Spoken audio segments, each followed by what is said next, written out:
అక్కినేని నాగ చైతన్య శోభితల పెళ్లి వేడుక December 4న Annapurna studios లో జరగనుంది. అతి కొద్ది మంది సన్నిహితులు మాత్రమే పెళ్లికి హాజరు కానున్నట్టు సమాచారం. చైతు శోభిత పెళ్లికి సంబంధించి ఏదో వార్త తరచూ వార్తల్లో నిలుస్తోంది. వీరి పెళ్లికి సంబంధించిన వేడుకను స్ట్రీమింగ్ కోసం ఓటీటీకి ఇచ్చినట్టు వార్తలు వైరల్ అయ్యాయి.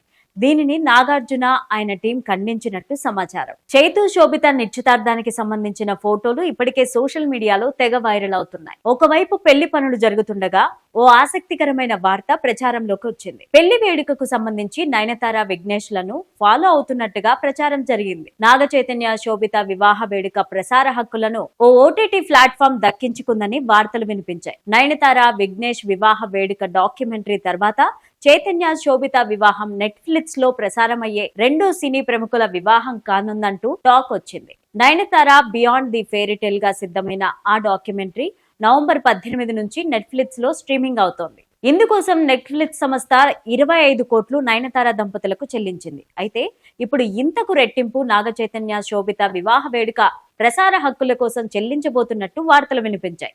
నాగార్జున ఈ వార్తలు ఖండించినట్టు తెలుస్తోంది. దీంతో వీరి పెళ్లి స్ట్రీమింగ్ పై వస్తున్న వార్తలకు చెక్ పడింది. ఇదిలా ఉంటే మరోవైపు అఖిల్ జైనాబ్ రజ్వీల ఎంగేజ్మెంట్ జరిగినట్టు నాగార్జున ప్రకటించారు. దీంతో అక్కినేని ఫ్యామిలీ ఇంట వరుస శుభకార్యాలు జరుగుతుండటంతో వారి అభిమానులు సంతోషం వ్యక్తం చేస్తున్నారు. కాబోయే వధూవరులకు శుభాకాంక్షలు తెలియజేస్తున్నారు.